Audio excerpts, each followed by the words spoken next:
तो आपका फिर से स्वागत है हमारी एक नई वीडियो के साथ। तो क्लास 8 कॉमर्स साइंस का ऑब्जेक्टिव का क्वेश्चन आंसर करने वाले हैं, जो एग्जाम के लिए बहुत ही इम्पोर्टेंट है।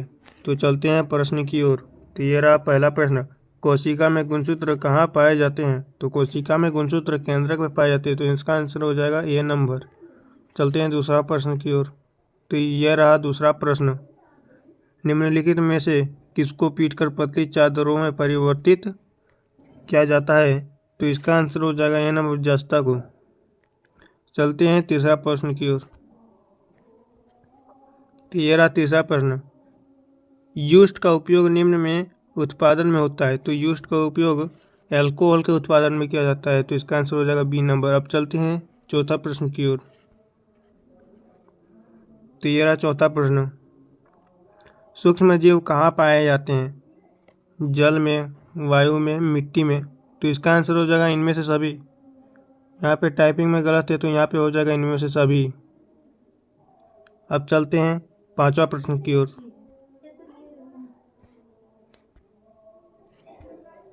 तो ये रहा पांचवा प्रश्न, इलेक्ट्रॉनों के प्रभाव को कहते हैं। तो पांचवा नंबर का आंसर हो जाएगा ए नंबर, विद्युत धारा। अब चलते हैं छठा प्रश्न की ओर। तो ये रहा छठा प्रश्न, निम्न में से कौन सा आहार किशोरों के लिए सर्वोचित है? तो इसका आंसर हो जाएगा बी नंबर, रोटी, दाल, सब्जियां। अब चलते हैं सातवें प्रश्न की ओर। तो ये रहा सातवां प्रश्न, प्रति इकाई क्षेत्रफल पर लगने वाले बल को कहते हैं। तो इसका आंसर हो जाएगा दाब। अब चलते हैं आठवां प्रश्न की ओर। तो ये रहा आठवां प्रश्न, एलपीजी का जलना एक उदाहरण है। तो इसका आंसर हो जाएगा ए नंबर, तीव्र दहन का। अब चलते हैं नौवां प्रश्न की ओर। तो ये रहा नौवां प्रश्न, एक युग्मज में पाए जाने वाले केंद्रकों की संख्या होती है। तो 9 नंबर का आंसर हो जाएगा बी नंबर, 2। अब चलते हैं 10वां प्रश्न की ओर। तो ये रहा 10वां प्रश्न, सामान्य नेत्र के लिए स्पष्ट देखने की न्यूनतम दूरी क्या होती है? तो इसका आंसर हो जाएगा बी नंबर, 25 सेंटीमीटर। अब चलते हैं 11वां प्रश्न की ओर। तो ये रहा 11वां प्रश्न, खरीफ फसल के उदाहरण है। तो इसका आंसर हो जाएगा गेहूं। अब चलते हैं 12वां प्रश्न की ओर। तो ये रहा 12वां प्रश्न, पृथ्वी के निकट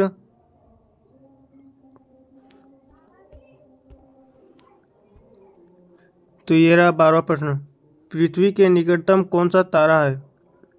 तो 12 नंबर का आंसर हो जाएगा सी नंबर, सूर्य। अब चलते हैं 13वां प्रश्न की ओर। तो ये रहा 13वां प्रश्न, निम्नलिखित में से कौन ग्रह नहीं है? तो 13वां नंबर का आंसर हो जाएगा ए नंबर, सीरियस। अब चलते हैं 14वां प्रश्न की ओर। तो ये रहा 14वां प्रश्न, घर्षण को बढ़ाया जा सकता है। तो इसका आंसर हो जाएगा सी नंबर, तेल से। अब चलते हैं 15वां प्रश्न की ओर। तो ये रहा 15वां प्रश्न, निम्नलिखित में कौन प्राकृतिक रेशे हैं? तो 15 नंबर का आंसर हो जाएगा ए नंबर, ऊन। अब चलते हैं 16वां प्रश्न की ओर। तो ये रहा 16वां प्रश्न, अप्रिय ध्वनि को कहते हैं। तो अप्रिय ध्वनि को कहते हैं, इसका आंसर हो जाएगा ए नंबर, शोर। अब चलते हैं 17वां प्रश्न की ओर। तो ये रहा 17वां प्रश्न, निम्नलिखित में से किसे घर्षण द्वारा आसानी से आविक्षित नहीं किया जा सकता है? तो 17वां नंबर का आंसर हो जाएगा डी नंबर, ऊनी वस्तु। तो ये रहा 18वां प्रश्न, हवा का मुख्य प्रदूषण गैस कौन है? तो हवा का मुख्य प्रदूषण गैस है। तो इसका आंसर हो जाएगा ए नंबर, कार्बन मोनोऑक्साइड। तो चलते हैं 19वां प्रश्न की ओर।